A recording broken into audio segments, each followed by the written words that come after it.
Olá, gente! O tema da nossa aula hoje vai ser blocos econômicos. Na aula que nós comentamos sobre capitalismo e globalização, eu fechei a aula falando sobre esse slide aqui e dei rapidamente para vocês algumas informações rápidas de como esses blocos funcionavam. Hoje, nós vamos ver não apenas como esses blocos funcionam na prática, mas qual a real intenção de se formar blocos supranacionais. Mais do que isso, nós vamos ver, quando a gente fala de União Europeia, já nova informação. 26 países ao invés dos 27. Por quê? Ocorreu no dia 31 de janeiro, de fato, o Brexit, que é a saída da Grã-Bretanha do bloco econômico.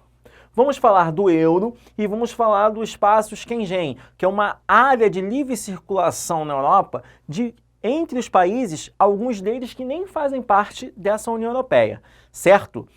Por que eu vou fazer um bloco econômico? Lembra que nós falamos na aula na aula de globalização e capitalismo, que a partir do final da União Soviética, do crescimento do neoliberalismo, surgiu uma nova ordem mundial. Então, essa nova ordem mundial vai fazer com que os países se aproximem.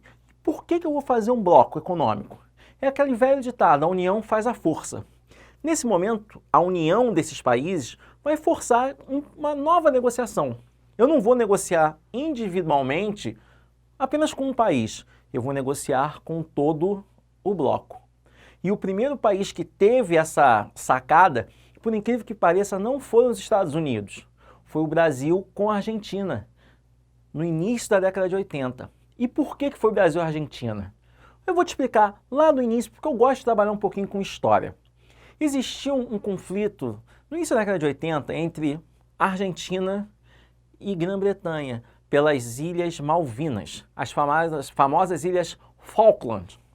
Gostou da Falkland? Então, só que a Argentina, industrialmente, era um país menor do que o Brasil. Estavam sempre numa picuinha, sempre brigando, tipo, Pelé é melhor que Maradona, eu sou, você não é. Mas nesse momento, a Argentina comprou tanques brasileiros. E a partir dali, houve uma reaproximação. Claro, a Argentina perde o conflito para a Grã-Bretanha, as Ilhas Malvinas passam a ser chamadas de Ilhas Falkland, pertencem à Grã-Bretanha. Mas ali surgiu o embrião do Mercado Comum do Sul, porque em 1986 eles se encontraram novamente em Assunção, já chamaram o Paraguai, e em 1991 em Montevidéu eles chegaram à conclusão que vamos formar um bloco econômico? Vamos. E surge o Mercosul. O que o Mercosul deveria ser? Um mercado comum. Mas ele não se torna um mercado comum, ele se torna uma TEC. O que é uma TEC? Uma região de tarifas externas comuns. E essa tarifa externa comum, ela vai ficar limitada a alguns produtos. Por que ela vai ficar limitada a alguns produtos? Simples. Porque apesar dos pesares, o Brasil é o país que detém o maior PIB da América do Sul. É o que tem o maior parque industrial, é o que tem o maior mercado consumidor. Então, se eu deixo isso aqui seguir um livre mercado, seguir uma área de influência comum, um tratado, né, de livre comércio, muito provavelmente a economia brasileira teria abocanhado todas as outras economias, como a Argentina, a Paraguaia, a do Uruguai e a entrada do nosso último membro, a Venezuela. Então, o que a Argentina fez? Brasil, vamos limitar alguns produtos, porque senão você vai engolir a nossa economia. É importante ressaltar também que tanto o Chile quanto Bolívia são chamados de membros associados, membros honorários, membros sem poder de veto. Eles participam das reuniões, eles opinam, mas eles não têm poder de vetar nada. Só que tem um problema. Você vai ver na sua apostila que o Mercosul, ele tem uma cláusula que fala o seguinte: países não podem negociar individualmente. O Brasil não cumpre essa cláusula. E por que o Brasil não cumpre? Porque ele é a maior economia. Então, o nosso querido Brasil, ele não cumpre o que ele assinou. Ele negocia individualmente. E a Argentina, que está sempre em conflito com o Brasil, vive reclamando sobre isso. Se você pegar e voltar um pouquinho no tempo, mais ou menos há uns 14 meses atrás, quando o governo Bolsonaro entra, uma das primeiras falas do nosso querido presidente é o seguinte: o Mercosul não é a nossa prioridade. Aliás, o Mercosul, ele está morto. Só que aí, com o andar da carruagem, as coisas mudam e o Mercosul fecha um acordo com a União Europeia. Acordo esse que vinha sendo alinhavado há mais de 20 anos, antes até mesmo da União Europeia se formar como União Europeia. A União Europeia é o bloco mais completo. Por quê? Eu tenho livre circulação de pessoas, eu tenho livre circulação de mercadorias, eu tenho livre circulação de serviços, eu tenho uma moeda única. Então, você pode andar livremente se você for um associado, se você for um membro. Eu tenho o euro, essa moeda única. E aproveito boa parte dos países que fazem parte do espaço Schengen, que é um espaço criado na Europa para você circular livremente entre países europeus, os chamados comunitários. Alguns desses países não necessariamente farão parte da União Europeia, mas os seus cidadãos podem circular livremente, como Finlândia, por exemplo. E agora nós temos uma nova informação, que talvez nem esteja na sua apostila. Eu tenho quase certeza que não está na sua apostila. 31 de janeiro houve o chamado Brexit, saída do Reino Unido da União Europeia. Ora, eu estou te dando só informações que você tem todos os dias. Quando você vê lá ao final do dia, a bolsa caiu, a bolsa subiu, o dólar valorizou, o dólar desvalorizou, vem lá o preço do euro. O euro foi cotado hoje a 5,50. Um exemplo. Qual foi a grande jogada da União Europeia quando se forma? Lembra, a nova ordem mundial, ela não vai ter mais duas potências, né? Um polo e outro polo. Eu não tenho mais o polo soviético socialista e o polo capitalista, os Estados Unidos. Eu tenho os Estados Unidos como principal potência bélica e eu tenho multipolos econômicos. Quando os países se encontram em 92 em Maastricht, na Holanda, e decidem fazer a União Europeia, aquela bandeira bonita, fundo azul e as estrelas, com um banco central único, com um parlamento único, com presidência rotatória, o que isso quer dizer? Que os países vão se revezar na presidência, na liderança? Teve um país que levantou a mão. E quem foi esse país? O Reino Unido, na figura da Inglaterra. Eu participo do bloco, mas eu não quero participar da moeda única. Eu vou ter a minha moeda, que é a libra esterlina. Isso cai como uma bomba. E por que isso cai como uma bomba? Porque, historicamente, Estados Unidos e Inglaterra são parceiros. É só você lembrar da Segunda Guerra Mundial. É só você lembrar da formação dos Estados Unidos, que surge a partir do momento que pessoas fogem para a América do Norte e se instalam nas 13 colônias que fazia parte da colonização britânica. Como é que eu vou dar uma facada no meu principal parceiro? Porque o euro surge nada mais nada menos como uma moeda que vai rivalizar com o dólar. O que os países entendem? Que aquilo ali é uma fraqueza. Então, muitas indústrias vão sair do Reino Unido e vão se instalar num outro país. E por que isso? Porque você tinha, por exemplo, a moeda alemã, a moeda francesa, que eram moedas extremamente fortes, e que esses países abrem mão dessas suas moedas para fazer o euro. Quando você pega para estudar a fundo, na sua apostila não tem essa informação, né? Lembre-se, você está estudando para um concurso. Então, muitas informações fica subentendido que você já sabe. Eu gosto sempre de falar sobre isso para te dar uma luz sobre algumas coisas que acontecem. A reunião foi em 92, em 2000 que nós temos, em agosto de 2000 que nós temos o euro circulando. Por que nós temos um espaço de quase 8 anos? Porque eu tenho economias frágeis. na União Europeia, que são chamados, né, bem pejorativamente de pigs. Pig em inglês é porco. Então eu tenho Portugal, Irlanda, Itália, Grécia e Espanha. Essas 5 economias, esses 5 países, eles são mais frágeis quando você vai comparar com França, quando você vai comparar com Reino Unido, quando você vai comparar com a Alemanha.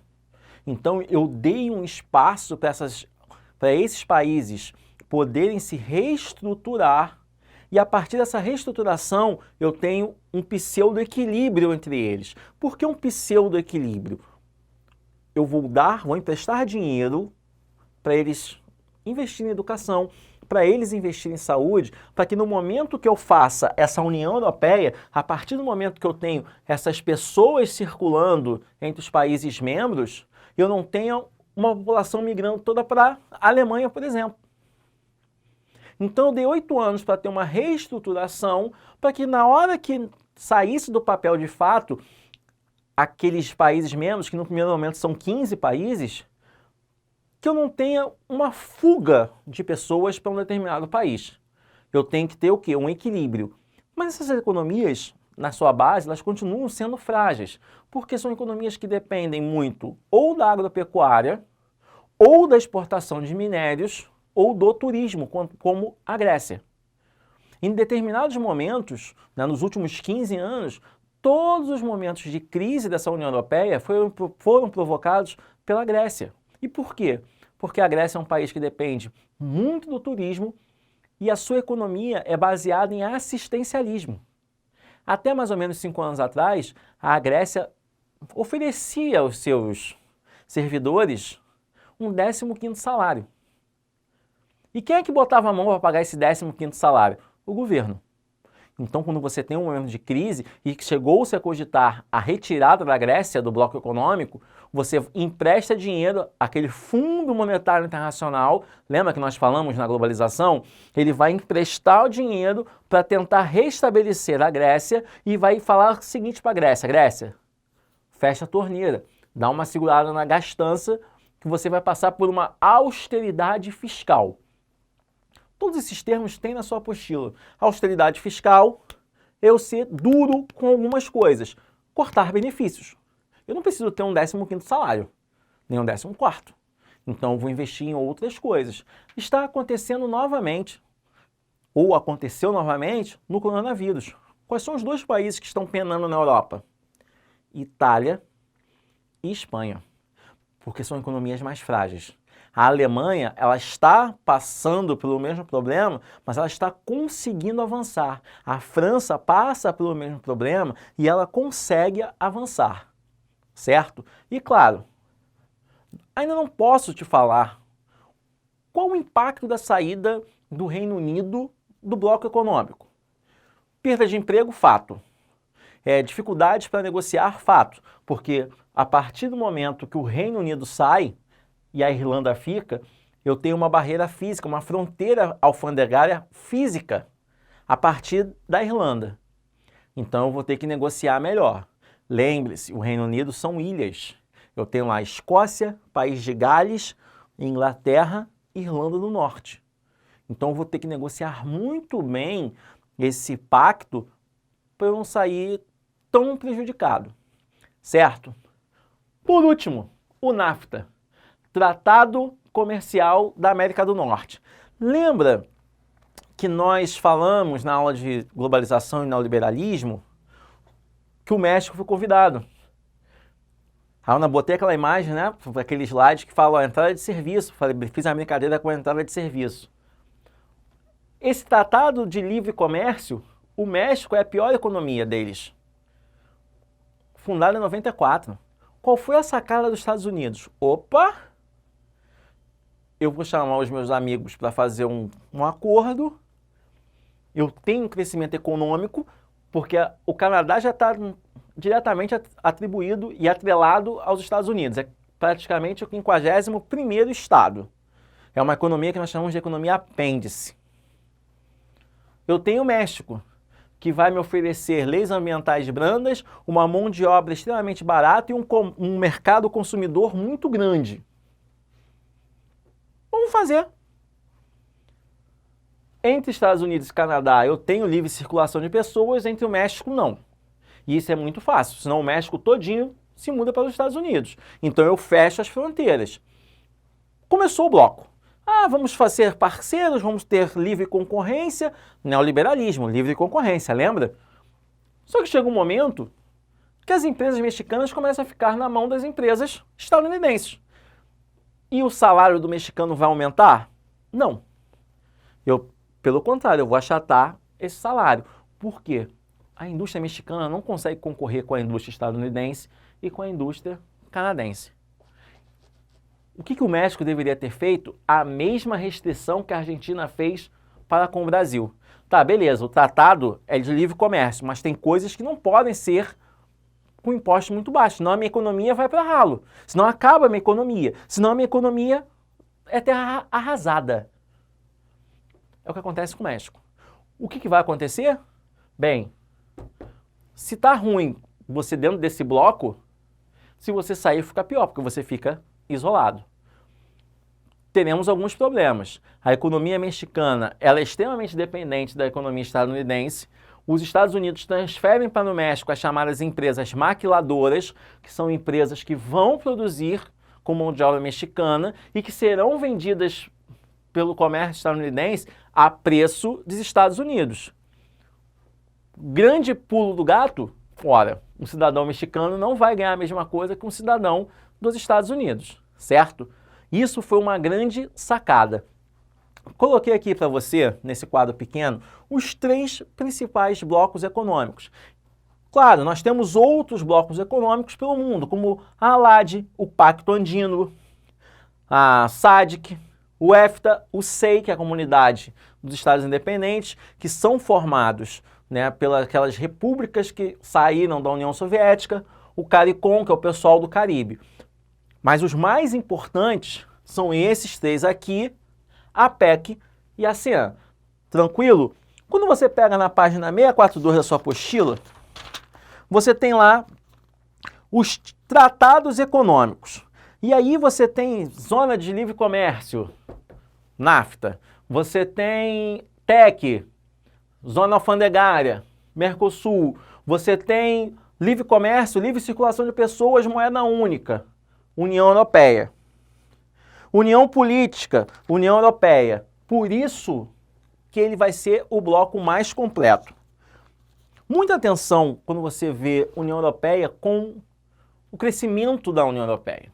A União Europeia começa com 15 países membros, passa a 18, tempos depois vai a 21, tempos depois chega aos 27. E você ainda tem país que quer fazer parte dessa União Europeia. Isso é uma típica questão que pode cair no Enem. Turquia. A Turquia há anos vem pleiteando o direito de entrar na União Europeia. Temos alguns problemas e já foi questão de Enem. Por que eu não deixo a Turquia entrar na União Europeia? Primeiro, físico. A única parte da Turquia que está realmente na Europa é Istambul, capital. Então já tem um questionamento. Segundo ponto, a Turquia tem maioria árabe.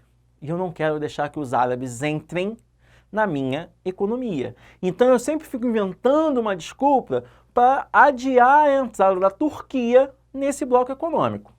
Certo? Lembrando para você que eu estar dentro de um bloco econômico, economicamente, para alguns países é muito bom, porque eu ganho mercado. Você participar da União Europeia e fazer mercado com outros 26 países é muito vantajoso, mesmo que você tenha que se curvar a algumas coisas. Quais tipos de coisas que o Reino Unido não quis se curvar?